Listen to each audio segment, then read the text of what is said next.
using the cantucci as a base for a rich and creamy ricotta cheesecake. So still staying in that Italian style of dessert. And true enough, I've got the cantucci and I'm going to make a crumb base for this cheesecake. Now, admittedly, I make a lot of biscotti, and it just happens. You get broken pieces here and there, and that goes for just about any other type of cookie. So I don't waste them. I'll grind them up and save them for just such purposes. So I think I need about 8, maybe even 10 cantucci. It depends how big the batch is. I need 2.5 cups in total. And you want to pulse them in the food processor.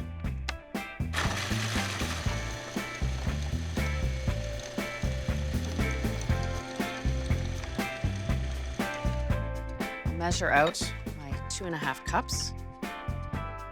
Isn't it nice seeing those pistachio pieces within there?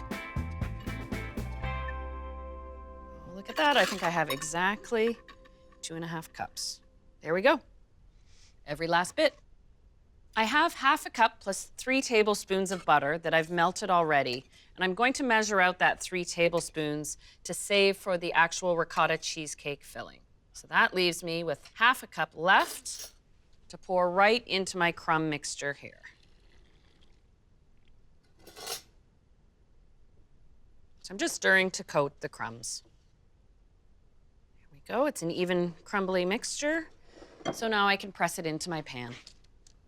Traditional to making a cheesecake, you do want to use a springform pan with a latch on the side. It just makes it easier to pull the cheesecake out of the pan.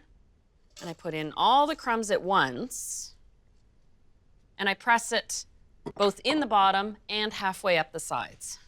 When I'm pressing in a crumb crust, I do find it easier to press up the sides first. That way I know I have a firm and level layer, and then I press in the bottom after. There we go. The crust is ready for the oven, which I've preheated to 325, and it takes about 12 minutes.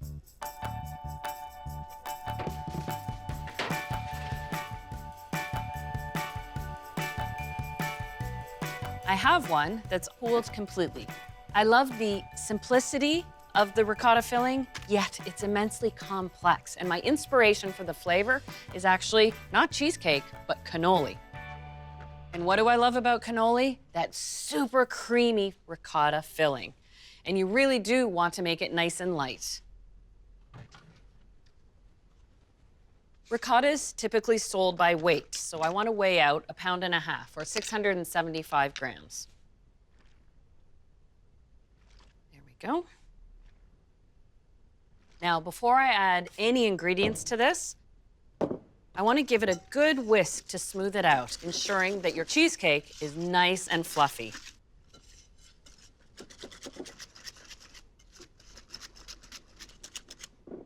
Now I'll add 2/3 cup of sugar. And to set the cheesecake, 2 whole eggs and 2 egg yolks, starting with the yolks.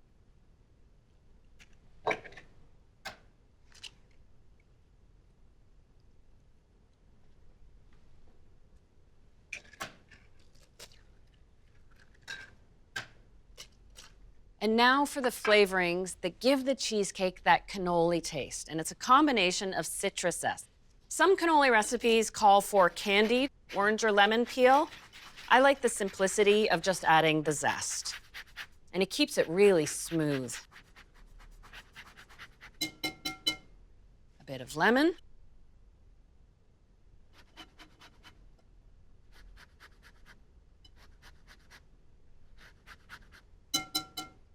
Two teaspoons of vanilla extract. Now whisk.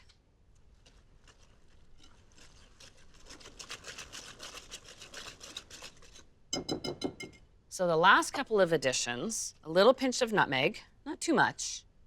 And what I love most about cannoli is actually that little bit of grated chocolate in there. I'm gonna grate about 1/4 cup in there. This is one of those measurements that doesn't actually have to be precise. A little bit more chocolate, guess what? It's okay. And just for that final bit of smoothness, that 3 tablespoons of butter that I set aside. There we go. Now this is ready to pour into my cooled crust.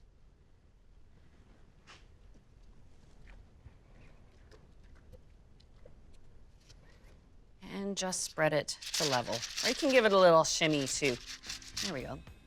Now this is ready for the oven, and I keep the oven at 325, and it takes about an hour to bake. Once it sets up, you chill it down, and it's ready to serve. So what do you serve it with? Well, you better see what I have in store, but think chocolate.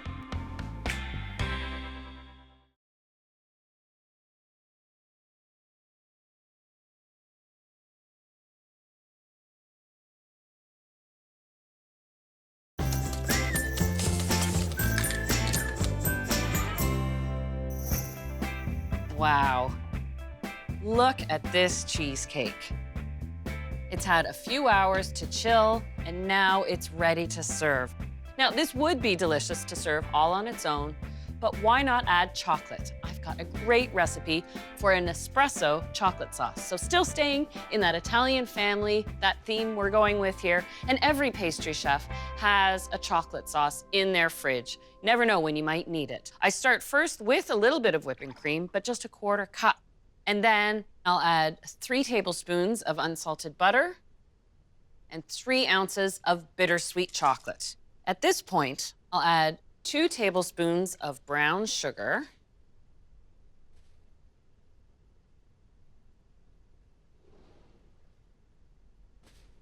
and as well 2 tablespoons of corn syrup. You can use white or golden, but that really lends the perfect shine to the chocolate sauce. And while I'm here, I'll grab just a pinch of salt. And salt is there in baking for the same reason it's there in cooking, to balance out flavors. And that pinch of salt with chocolate just does that exactly. Now I'll have this on medium-low heat and just stir it for a couple minutes until it all melts together. And you'll see along the inside edge of the pot that it's a bit grainy, and then all of a sudden it reaches a point where, boom, it all smooths out. That's when you know it's ready to take off the heat. And there we go. The final addition, of course, the espresso coffee, a shot, which means an ounce or 2 tablespoons. I added at the end because if you want to omit it, you can, to make just a regular chocolate sauce. And there it is, wonderfully smooth. So I can take it off the heat. Now this is rather hot, so it might be a bit runny. I like to let it cool a little bit. And I have a batch that's already cooled to room temperature that is perfect to serve with the ricotta cheesecake. Look at that. It's gonna pool beautifully on the plate.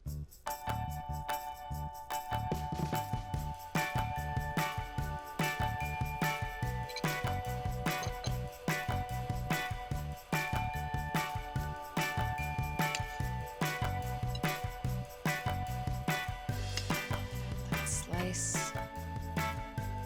And how stunning is that?